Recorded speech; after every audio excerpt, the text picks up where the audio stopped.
আফগানিস্তানের পূর্বাঞ্চলে শক্তিশালী ভূমিকম্পে নিহতের সংখ্যা ছাড়ালো ৮০০, আহত ২৫০০, গ্রামের পর গ্রাম ধ্বংস, প্রাণহানি আরও বাড়ার শঙ্কা।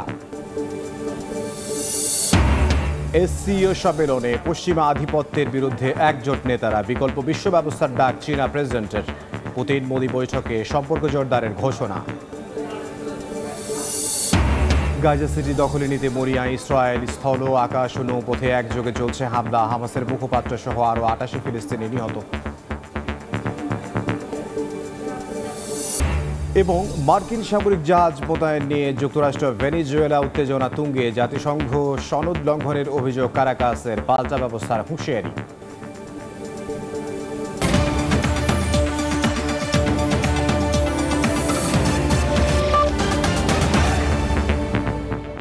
আন্তর্জাতিক সময়ের সঙ্গে আছে আমি ইমদাদুল হক। শুরুতেই ডাকসু নির্বাচন প্রসঙ্গ। ডাকসু নির্বাচন ৩০ অক্টোবর পর্যন্ত স্থগিত ঘোষণা করেছেন হাইকোর্ট। বিস্তারিত জানবো, হাইকোর্টে আছেন সহকর্মী আফজাল হোসেন, সরাসরি যাব তার কাছে। আফজাল,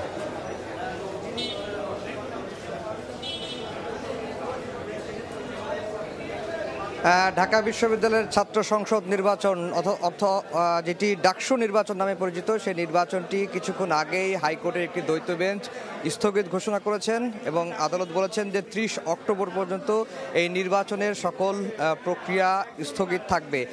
কারণ হিসেবে যেটি হয়েছে যে এই নির্বাচনের একজন জিএস প্রার্থী এস.এম. ফরহাদ, তিনি ছাত্র শিবিরের প্যানেলের এবং তিনি ঢাকা বিশ্ববিদ্যালয়ের ছাত্র শিবিরের সভাপতি এস.এম. ফরহাদ, তার বিরুদ্ধেই একজন ঢাকা বিশ্ববিদ্যালয়ের ছাত্র সংসদ নির্বাচনের প্রতিদ্বন্দ্বিতা করছেন একজন প্রার্থী এসে হাইকোর্টে রিট করেছিলেন এবং তার রিট করার যে মূল যে গ্রাউন্ড, সেটি বলা হয়েছে যে এস.এম. ফরহাদ ৫ আগস্টের আগে ছাত্রলীগের সঙ্গে রাজনীতির সঙ্গে যুক্ত ছিলেন এবং তিনি ঢাকা বিশ্ববিদ্যালয়ের সমাজ কল্যাণ বিভাগের একটি বিভাগ শাখার ছাত্রলীগের একটি পোস্টে ছিলেন, যুগ্ম সাধারণ সম্পাদক পদে ছিলেন। সে কারণে তিনি এই নির্বাচনে জিএস পদে বা কোনো নির্বাচনে প্রার্থী হতে পারবেন না। কারণ হিসেবে এও বলা হয়েছে রিট আবেদনে, রিটকারী যিনি বলেছেন যে একই অভিযোগে, অর্থাৎ ছাত্রলীগের সম্পৃক্ততার অভিযোগে ঢাকা বিশ্ববিদ্যালয়ের যে নির্বাচনী ট্রাইব্যুনাল রয়েছে, সেই নির্বাচনী ট্রাইব্যুনাল বেশ কয়েকজনের প্রার্থিতা বাতিল করেছে শুধুমাত্র ছাত্রলীগের সঙ্গে সংশ্লিষ্টতার অভিযোগে এবং ঠিক একই কারণে এস.এম. ফরহাদের প্রার্থিতাও কিন্তু বাতিল হতে পারে। এই আর্গুমেন্টটি বা এই সাবমিশনটি মূলত রিটকারের আইনজীবী আদালতে তুলে ধরেছেন এবং ঢাকা বিশ্ববিদ্যালয়ের আইনজীবী তিনিও আসলে শুনানি করেছেন। তিনি যেটি বলেছেন যে রিটকারী যিনি হাইকোর্টে এসে রিট করেছেন এস.এম. ফরহাদের প্রার্থিতা নিয়ে, এর আগে নির্বাচনী ট্রাইব্যুনাল অর্থাৎ ঢাকা বিশ্ববিদ্যালয়ের যে নির্বাচনী ট্রাইব্যুনাল, সেই নির্বাচনী ট্রাইব্যুনালে কোনো অভিযোগ না দিয়ে তিনি সরাসরি এখানে এসে হাইকোর্টে আবেদন করেছেন, যেটি আসলে আইনগতভাবে চলতে পারে না। তারপরেও দীর্ঘ শুনানি হয়েছে। এস.এম. ফরহাদ ছাত্রলীগের রাজনীতির সঙ্গে জড়িত ছিলেন কি ছিলেন না সে বিষয়ে শুনানি করেছেন। সেই সময় ঢাকা বিশ্ববিদ্যালয়ের আইনজীবী বলেছেন যে এস.এম. ফরহাদ ছাত্রলীগের সঙ্গে জড়িত ছিলেন না এবং ছাত্রলীগের প্যাডে যে কাগজটি রিটকারের আইনজীবীরা আদালতে উপস্থাপন করেছেন, সেই প্যাডে যে এস.এম. ফরহাদের নাম রয়েছে সেটি নিয়েও কিন্তু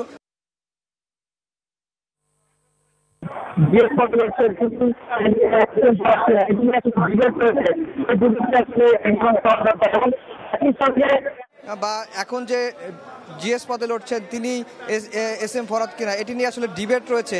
সেই ডিবেটটি আসলে মীমাংসা হওয়া দরকার এবং একই সঙ্গে ঢাকা বিশ্ববিদ্যালয়ের আইনজীবী বলেছেন যে এস.এম. ফরহাদ তিনি ২০২০ সাল থেকেই ছাত্র শিবিরের রাজনীতির সঙ্গে জড়িত এবং ২০২০ সালের পর থেকে ছাত্র শিবিরের কোন কোন পদে এস.এম. ফরহাদ ছিলেন সেটি কিন্তু ঢাকা বিশ্ববিদ্যালয়ের আইনজীবী আদালতে তুলে ধরেছেন। অর্থাৎ ঢাকা বিশ্ববিদ্যালয়ের আইনজীবী যেটি দেখানোর চেষ্টা করেছেন যে এস.এম. ফরহাদ ছাত্রলীগের রাজনীতির সঙ্গে যুক্ত ছিলেন না, তার পাল্টা কিন্তু জবাব দিয়েছে রিটকারের আইনজীবী। তিনিও কিন্তু গণমাধ্যমে আসা একটি রিপোর্ট পড়ে শুনিয়েছেন, যেটি ৫ আগস্টের পরে গণমাধ্যমের একটি রিপোর্ট রিটকারের আইনজীবী পড়ে শুনেছেন, যে রিপোর্টে বলা হয়েছে যে ঢাকা বিশ্ববিদ্যালয়ের ছাত্র শিবিরের কমিটির নেতাদের আত্মপ্রকাশ ঘটল। অর্থাৎ তিনি যেটি বলার চেষ্টা করেছেন যে ঢাকা বিশ্ববিদ্যালয়ের ছাত্র শিবিরের কমিটি বা ছাত্র শিবিরের সভাপতি সেক্রেটারিকে সেটি ৫ আগস্টের আগে প্রকাশিত হয়েছে, এর আগে প্রকাশিত হয় নাই, যার কারণে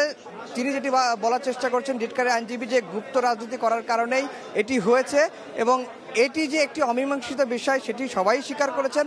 এই অমীমাংসিত বিষয়টি আসলে কিভাবে নিষ্পত্তি হবে সেই কারণেই যেহেতু ঢাকা বিশ্ববিদ্যালয় কর্তৃপক্ষ নির্বাচনী ট্রাইব্যুনাল ছাত্রলীগের সংশ্লিষ্টতার অভিযোগে 2 জনের প্রার্থিতা বাতিল করেছে, সে কারণে SM ফরহাদ ছাত্রলীগের সঙ্গে সম্পৃক্ত ছিলেন কি ছিলেন না সেটি নিয়ে যেহেতু ডিবেট তৈরি হয়েছে, সেই কারণেই ঢাকা বিশ্ববিদ্যালয়ের যে ডাকসু নির্বাচন সেটি স্থগিত করেছেন এবং রিটকারীকে বলেছেন যে তার যদি কোনো গ্রিভেন্স থাকে, তার যদি কোনো ক্ষোভ থাকে বা তার যদি কোনো আপত্তি থাকে তিনি যেন লিখিতভাবে নির্বাচনী যে ট্রাইব্যুনাল রয়েছে সেই নির্বাচনী ট্রাইব্যুনালে আবেদন করতে পারেন এবং এই আবেদনটি নিষ্পত্তি হবে এবং নিষ্পত্তি হওয়ার পরে তার যদি আরও কোনো গ্রিভেন্স থাকে তাহলে হাইকোর্টে এসে তিনি নতুন করে আবেদন করতে পারেন এবং এই মামলার পরবর্তী শুনানির দিন ধার্য করা হয়েছে আগামী 30/10 অর্থাৎ 30 অক্টোবর এই মামলার শুনানির দিন ধার্য করেছেন এবং আজকে জমজমাট শুনানি হয়েছে। দুপক্ষের আইনজীবী কেউ কাউকে আসলে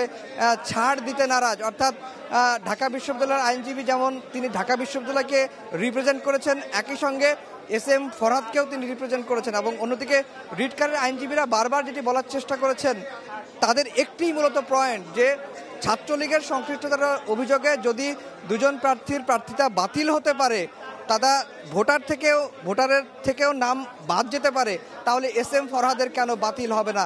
এই মূল গ্রাউন্ডের ভিত্তিতেই কিন্তু আজকে ডাকসু নির্বাচনটি স্থগিত ঘোষণা করেছেন এবং রুল দিয়েছেন এবং আগামী 30 অক্টোবর পরবর্তী শুনানির দিন ধার্য করেছেন। তো এই ছিল হাইকোর্ট থেকে আমার কাছে সবশেষ খবর। হাইকোর্ট থেকে যোগ দিয়েছিলেন সহকর্মী আফজাল হোসেন, তিনি জানাচ্ছিলেন ডাকসু নির্বাচন আগামী 30 অক্টোবর পর্যন্ত স্থগিত ঘোষণা করেছেন হাইকোর্ট। এবার ফিরছি আন্তর্জাতিক খবরে। আফগানিস্তানের পূর্বাঞ্চলে 6 মাত্রার ভূমিকম্পে নিহতের সংখ্যা 800 ছাড়িয়েছে, আহত হয়েছেন 2500-এর বেশি মানুষ। ধ্বংসস্তূপে অনেকে আটকে থাকায় হতাহতের সংখ্যা আরও বাড়তে পারে বলে আশঙ্কা করছে প্রশাসন। দুর্গম পাহাড়ি এলাকায় হেলিকপ্টারের সাহায্যে চলছে উদ্ধার কাজ।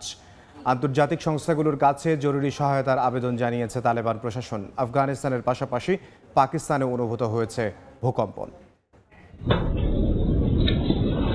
স্থানীয় সময় রোববার রাত 11:47 রিক্টার স্কেলে 6 মাত্রার ভূমিকম্পে কেঁপে ওঠে আফগানিস্তানের কুনার সহ আশেপাশের কয়েকটি প্রদেশ। মুহূর্তে ভেঙে পড়ে ঘরবাড়ি, মাটি চাপা পড়েন অনেকে, হতাহত হন বহু মানুষ। পাকিস্তানেও অনুভূত হয় কম্পন। খাইবার পাখতুনখোয়া ও পাঞ্জাব প্রদেশের বহু মানুষ আতঙ্কে ঘর থেকে বেরিয়ে আসেন। মার্কিন ভূতাত্ত্বিক জরিপ সংস্থা US জিওলজিক্যাল সার্ভে USGS জানিয়েছে ভূমিকম্পটির কেন্দ্রস্থল ছিল নানগারহার প্রদেশের রাজধানী জালালাবাদ শহর থেকে 27 কিলোমিটার দূরে। এর উৎপত্তিস্থল ছিল ভূপৃষ্ঠের 8 কিলোমিটার গভীরে। ভূমিকম্পের পর আরও কয়েকটি আফটারশক অনুভূত হয়, সেগুলোর মাত্রা ছিল 4.5 ও 5.2। ভূমিকম্পের সবচেয়ে বেশি ক্ষয়ক্ষতি হয়েছে কুনারের নুরগাল, সাউকি, ওয়াতপুর, মানুগি ও চাপাদারা জেলায়। ভূমিকম্পে দুর্গম পাহাড়ি এলাকার রাস্তাঘাট ক্ষতিগ্রস্ত হওয়ায় উদ্ধার কাজ ব্যাহত হচ্ছে। আহতদের হেলিকপ্টারের সহায়তায় উদ্ধার করে নেওয়া হচ্ছে হাসপাতালে। বিভিন্ন প্রদেশ থেকে সহায়ক দল ঘটনাস্থলের উদ্দেশ্যে রওনা দিয়েছে। সর্বোচ্চ সম্পদ কাজে লাগিয়ে দুর্গতদের পাশে দাঁড়ানোর আশ্বাস দিয়েছে তালেবান প্রশাসন। একই সঙ্গে আন্তর্জাতিক সম্প্রদায়ের কাছে জরুরি সহায়তার আবেদন জানানো হয়েছে। এর আগে 2023 সালের অক্টোবরে পশ্চিম আফগানিস্তানে ভয়াবহ ভূমিকম্পে অন্তত 2400 মানুষের মৃত্যু হয়। ইয়াসিন মোহাম্মদ জিসান, সময় সংবাদ। আফগানিস্তান বারবার কেঁপে উঠেছে ভয়াবহ ভূমিকম্পে। 2002 সাল থেকে এ পর্যন্ত কয়েক হাজার মানুষের মৃত্যু হয়েছে। হিন্দুকুশ থেকে গোস্ত, হেরাত থেকে নানগারহার, ঘরবাড়ি হারিয়ে গৃহহীন হয়েছেন লাখো মানুষ। 2002 সালের মার্চে হিন্দুকুশে 6.1 মাত্রার ভূমিকম্পে অন্তত 2000 জন নিহত হন, আহত হন প্রায় 3000। ভূমিকম্পে মুহূর্তেই ধসে পড়ে হাজারো ঘরবাড়ি, অবকাঠামোগত ব্যাপক ক্ষয়ক্ষতি হয়। 2015 সালের অক্টোবরেও হিন্দুকুশ কেঁপে ওঠে 7.5 মাত্রার ভূমিকম্পে। 399 জনের প্রাণহানি ঘটে, আহত হন 2500-এর বেশি। পাহাড়ি এলাকায় ধ্বংসস্তূপে পরিণত হওয়া এলাকা থেকে মানুষদের উদ্ধার করতে সময় লাগে। অনেক গ্রাম সম্পূর্ণ ধ্বংস হয়ে যায়। 2022 সালের জুনে খোস্তে 6 মাত্রার ভূমিকম্পে প্রাণ হারায় 1163 জন, আহত হন প্রায় 3000। প্রদেশের বহু গ্রাম ধ্বংস হয়ে যায়। ত্রাণ পৌঁছাতে বিলম্ব ঘটায় চরম বিপর্যয়ের মুখে পড়েন বাসিন্দারা। স্থানীয় প্রশাসনের পাশাপাশি সাহায্যের হাত বাড়ায় বিভিন্ন আন্তর্জাতিক সাহায্যকারী সংস্থা। 2023 সালের অক্টোবর হেরাতে 6.3 মাত্রার ভূমিকম্পে প্রায় 1480 জনের মৃত্যু এবং 2400 জন আহত হন। ধ্বংসস্তূপে পরিণত হয় শত শত বাড়ি। পরিস্থিতি নিয়ন্ত্রণে দ্রুত উদ্ধার ও ত্রাণ কার্যক্রম শুরু করে আফগান সরকার। মালিহা সুহরওয়ার্দী, সময় সংবাদ।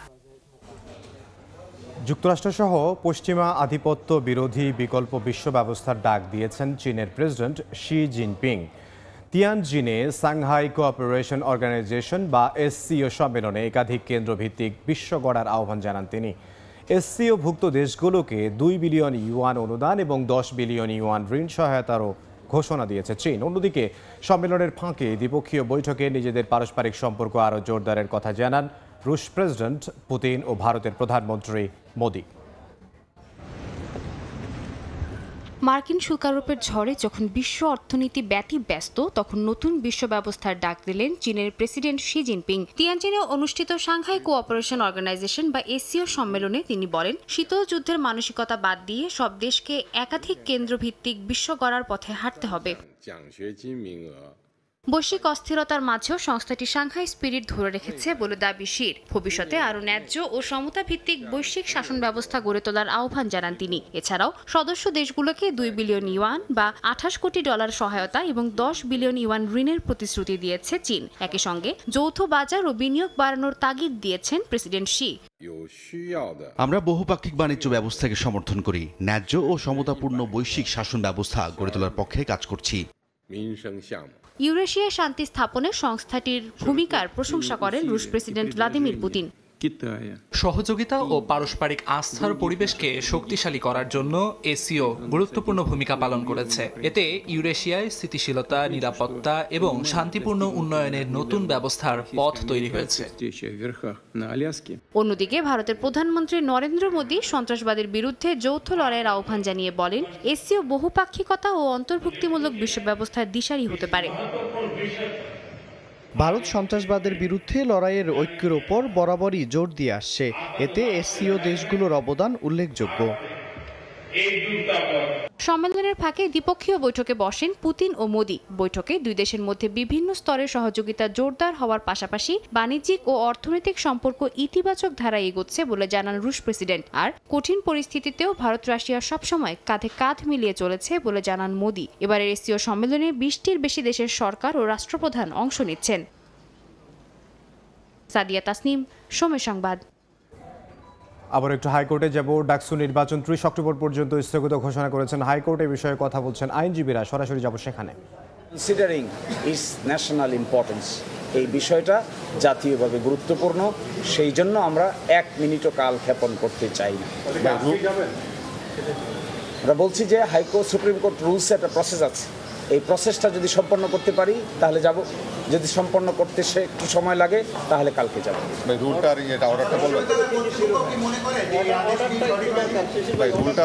ঢাকা বিশ্ববিদ্যালয়ের কর্তৃপক্ষ মনে করছেন যে বিশ্ববিদ্যালয়ের পক্ষ থেকে যে প্রস্তুতি নেওয়া হয়েছে, যে প্রক্রিয়া অবলম্বন করা হয়েছে, সেই প্রক্রিয়াটা মাঝখানে এসে এভাবে যদি স্থগিত হয়ে যায় তাহলে অবশ্যই ঢাকা বিশ্ববিদ্যালয় মনে করে এই স্থগিতাদেশ কারো জন্যই কল্যাণকর নয়। এই জন্য অলরেডি ঢাকা বিশ্ববিদ্যালয় তার আইনজীবীদেরকে ইতোমধ্যে ইনস্ট্রাকশন দিয়েছে প্রপার আইনি অ্যাকশন নেওয়ার জন্য। রুলটা এবং অর্ডারটা একটু বলেন। পিটিশনারের আইনজীবীর কাছ থেকে আপনারা সেটা শুনবেন। They have obtained the order, we will challenge the order. এবং মূল অর্ডারটা হলো এখানে নির্বাচন স্থগিত হয়ে যাওয়া, ইলেকশন প্রসেস স্থগিত হয়ে যাওয়া 30 অক্টোবর পর্যন্ত। এই সময়ের মধ্যে আমরা ইমিডিয়েট অ্যাকশন নিব। আশা করি আজকে অথবা আগামীকালকে আপনারা আইনি পদক্ষেপ দেখতে পাবেন। ততক্ষণ সকলেই ভালো থাকুন।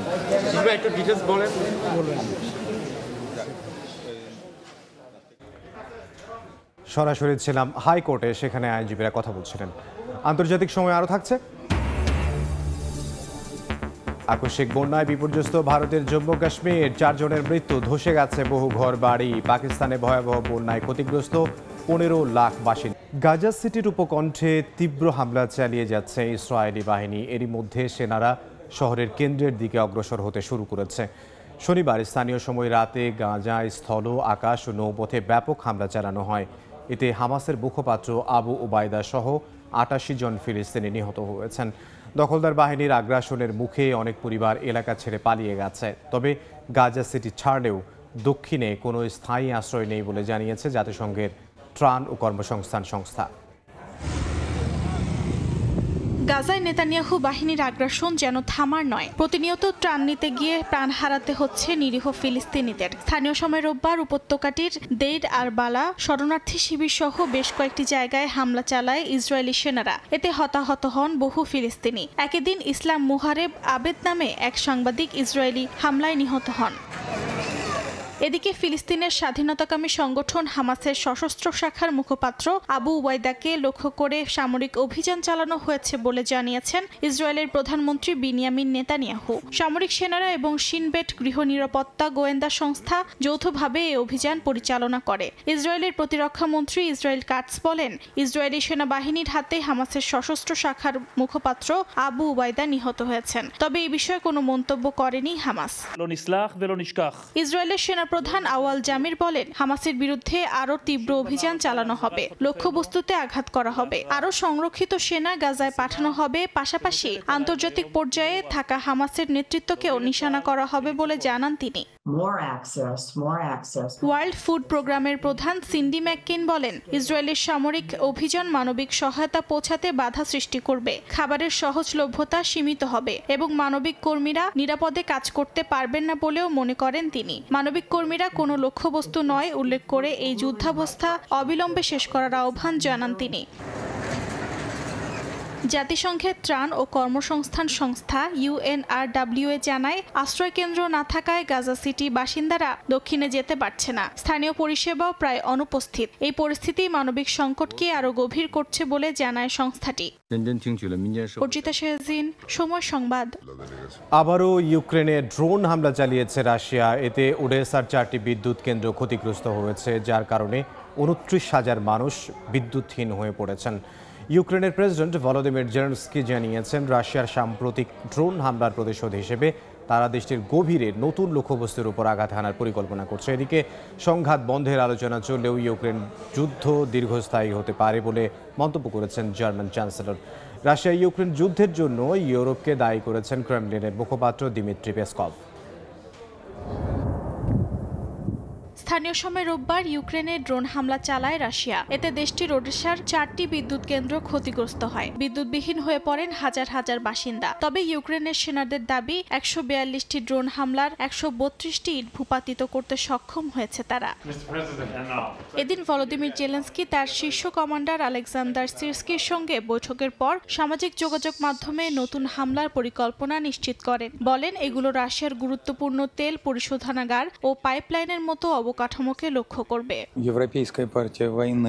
এদিকে ক্রেমলিনের মুখপাত্র দিমিত্রি পেসকভ যুদ্ধ চলার জন্য ইউরোপকে দায়ী করছেন। তিনি বলেন, ইউরোপের অস্ত্র সরবরাহ যুদ্ধকে দীর্ঘায়িত করছে এবং মার্কিন প্রেসিডেন্ট ডোনাল্ড ট্রাম্পের শান্তি প্রচেষ্টাকে বাধাগ্রস্ত করছে।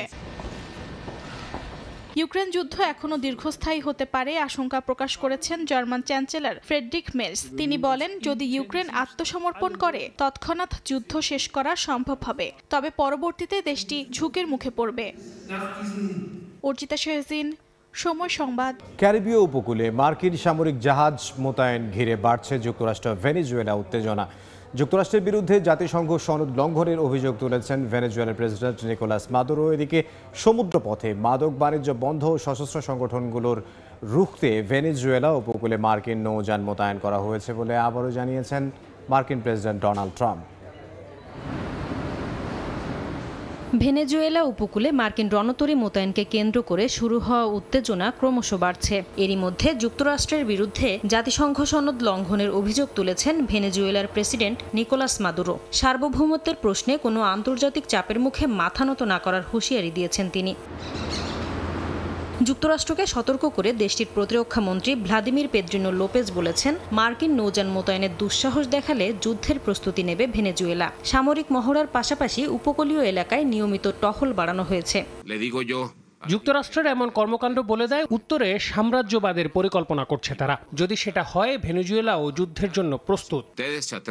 যদিও যুক্তরাষ্ট্রের প্রেসিডেন্ট ডোনাল্ড ট্রাম্প বলেছেন, সমুদ্রপথে মাদক বাণিজ্য বন্ধ ও সশস্ত্র সন্ত্রাসী সংগঠন প্রতিহত করতেই ভেনেজুয়েলা উপকূলে মার্কিন রণতরী মোতায়েন করা হয়েছে। তবে কিভাবে এই মাদক বাণিজ্য বন্ধ করা হবে তা নিয়ে মার্কিন প্রশাসন আনুষ্ঠানিকভাবে কিছু বলেনি। বিশ্লেষকরা বলছেন, আটলান্টিক নয়, বেশিরভাগ মাদক বাণিজ্য প্রশান্ত মহাসাগর হয়ে যুক্তরাষ্ট্রে পৌঁছায়। সেক্ষেত্রে ভেনেজুয়েলায় মার্কিন নৌবাহিনী মোতায়েনের অন্য কোনো উদ্দেশ্য থাকতে পারে বলে মনে করছেন তারা। সম্প্রতি ট্রাম্পের নির্দেশে ক্যারিবীয় জলসীমা ও ভেনেজুয়েলা উপকূলের খুব কাছে 3টির বেশি যুদ্ধজাহাজ মোতায়েন করে যুক্তরাষ্ট্র। বিভিন্ন আন্তর্জাতিক গণমাধ্যম বলছে, পারমাণবিক সক্ষমতা সম্পন্ন সাবমেরিন সহ আরও অন্তত 60টি জাহাজ মোতায়েনের সিদ্ধান্ত নিয়েছে ট্রাম্প প্রশাসন। নাসরিন রুমি, সময় সংবাদ। নতুন একটি ক্ষেপণাস্ত্র কারখানা পরিদর্শন করেছেন উত্তর কোরিয়ার সর্বোচ্চ নেতা কিম জং উন। ক্ষেপণাস্ত্রের গণ উৎপাদন ত্বরান্বিত করার পরিকল্পনার অংশ হিসেবে এই উদ্যোগ বলে জানিয়েছে রাষ্ট্রীয় গণমাধ্যম। কোরিয়ান সেন্ট্রাল নিউজ এজেন্সি জানায়, রোববার কিম কারখানাটি পরিদর্শন করেন এবং সেখান থেকে তিনি চীনের সামরিক কুচকাওয়াজে যোগ দিতে রওনা হন। যদিও কারখানার সঠিক অবস্থান জানানো হয়নি। ধারণা করা হচ্ছে এটি জাগাং প্রদেশে অবস্থিত, যেখানে দেশটির প্রধান অস্ত্রশিল্প স্থাপনাগুলো গড়ে উঠেছে এবং যা চীনের সীমান্তবর্তী এলাকা।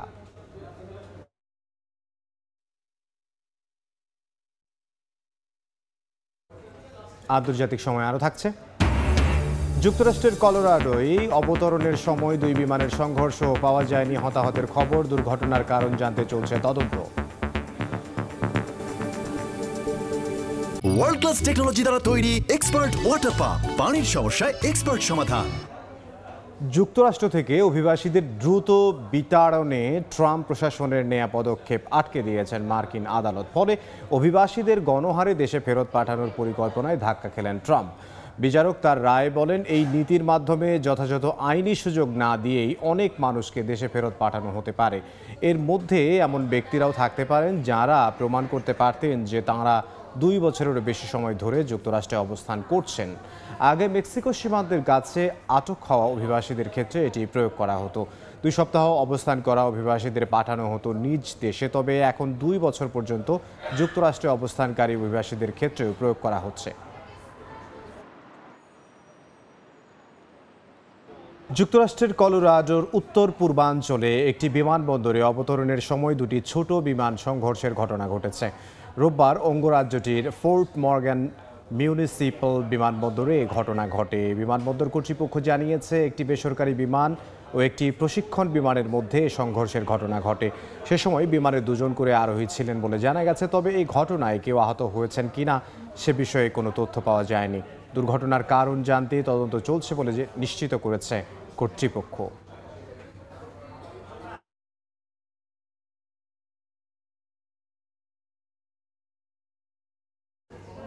নিউ ইয়র্কের সাবেক city mayor Rudy Giuliani New হ্যাম্পশায়ারে গাড়ি দুর্ঘটনায় আহত হয়েছেন।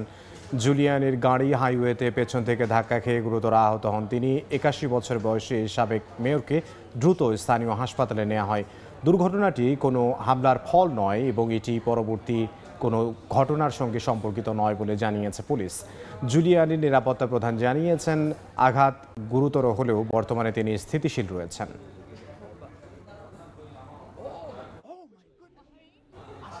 মিশরে যাত্রীবাহী ট্রেন দুর্ঘটনায় অন্তত 3 জন নিহত হয়েছেন। এ ঘটনায় আহত হয়েছেন আরও 94 জন।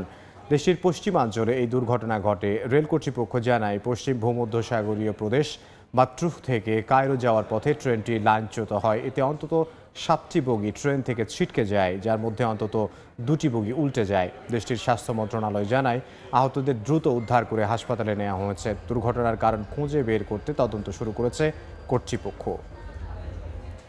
ভারতে আতশবাজি কারখানায় বিস্ফোরণে অন্তত 2 জন নিহত, 5 জন আহত হয়েছেন।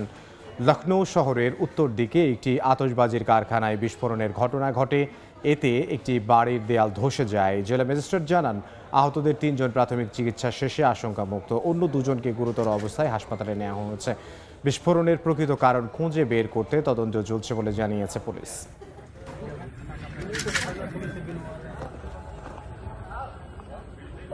আবার একটু হাইকোর্টে যেতে চাই, সেখানে ব্রিফ করছেন আইনজীবীরা।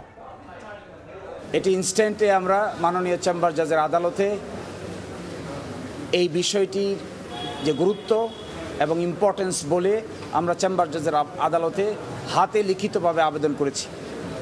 এই লিখিত আবেদন গ্রহণ করে মাননীয় চেম্বার জাজ হাইকোর্ট ডিভিশনের এই আদেশ, যে ডাকসু নির্বাচনকে স্থগিত করে যে আদেশ দিয়েছিল, এই আদেশকে সিএমপি ফাইল বা সিভিল মিসসেলেনিয়াস পিটিশন ফাইল এবং শুনানির আগ পর্যন্ত স্থগিত আদেশ দিয়েছেন। অর্থাৎ এই মুহূর্তে ঢাকা বিশ্ববিদ্যালয়ের ডাকসু নির্বাচন পরিচালনার ক্ষেত্রে এই মুহূর্তে কোনো বাধা থাকলো না, এবং যে যেখানে প্রচারণা করছেন, নির্বাচনের যে যেখানে প্রতিযোগিতা করছেন, তাদের প্রতিযোগিতা করার ক্ষেত্রেও এবং প্রচারণা করার ক্ষেত্রেও কোনো বাধা নাই। আমরা আগামীকালকে সকালে অফিস খুললে সিএমপি দায়ের করব। আশা করি আগামীকালকেই গুরুত্বের বিচারে বাকিটা আদালতে শুনানি হবে। কিন্তু in the meantime high court ডিভিশনের আদেশের কার্যকারিতা স্থগিত থাকবে। অর্থাৎ ডাকসু নির্বাচন আয়োজন, পরিচালনা, ক্যাম্পেইন, ছাত্রদের উৎসাহ, এই ব্যাপারে কোনো স্থগিতাদেশ থাকলো না। এস.এম. ফরহাদের ব্যাপারে হাইকোর্ট ডিভিশন কোনো আদেশ দেন নাই, শুধু রুল জারি করেছেন। এবং এটা নিশ্চয়ই আগামীকালকে যখন চেম্বার জজের আদালতে পরিপূর্ণ শুনানি হবে, আপনারা থাকবেন, সেখানে এটি পরিপূর্ণ শুনানি হয়ে একটি সিদ্ধান্ত হবে। যেহেতু ঢাকা বিশ্ববিদ্যালয় ডাকসু নির্বাচন আয়োজন করেছে, this is very important for the nation. The nation is eagerly waiting to see what happens in the DUCSU election. এই জায়গাটা কোনোভাবে ব্যাহত হোক, এইটা ঢাকা বিশ্ববিদ্যালয় চায় না। সেই জন্য আমরা মনে করি যার পিটিশনের ভিত্তিতে এই নির্বাচন আজকে স্থগিত হয়েছিল, তিনি নিজেও একজন ক্যান্ডিডেট, তিনি নিজেও ডাকসু নির্বাচন স্থগিত চাননি। তিনি প্রশ্ন তুলেছিলেন একজন প্রার্থীর ব্যাপারে।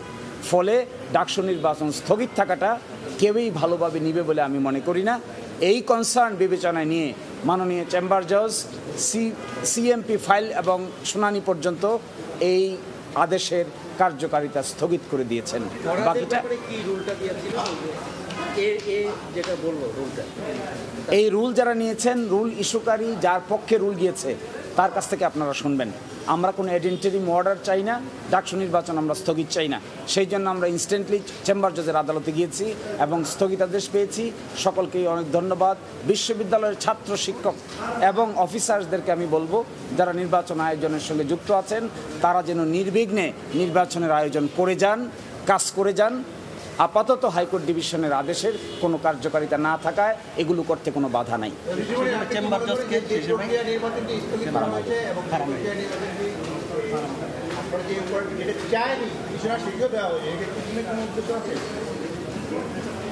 আমরা আইনজীবী, কোনো পিটিশনের মনের ভিতরে কী আছে এটা খোঁজা আমার কাজ না।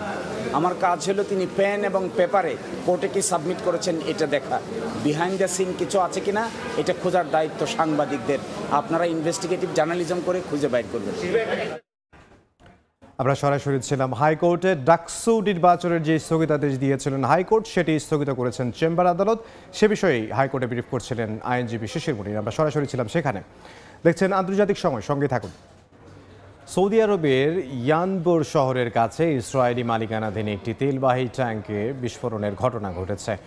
ব্রিটিশ নিরাপত্তা সংস্থা জানায়, জাহাজের নাবিকরা প্রচণ্ড শব্দ শোনার পর জাহাজের কাছেই পানিতে কিছু ছিটকে পড়তে লক্ষ্য করেন। সংস্থাটি বলছে, হামলাটি ইয়েমেনের হাউথিদের সাম্প্রতিক কার্যক্রমের সঙ্গে মিলে যায়। এই ঘটনায় লোহিত সাগরে চলাচলকারী জাহাজের নিরাপত্তা নিয়ে নতুন উদ্বেগ তৈরি হয়েছে। হাউথিরা 2023 সাল থেকে ইসরায়েল সংশ্লিষ্ট জাহাজে হামলা চালিয়ে আসছে। এই ছিল আন্তর্জাতিক সময়, সঙ্গে থাকুন সময়।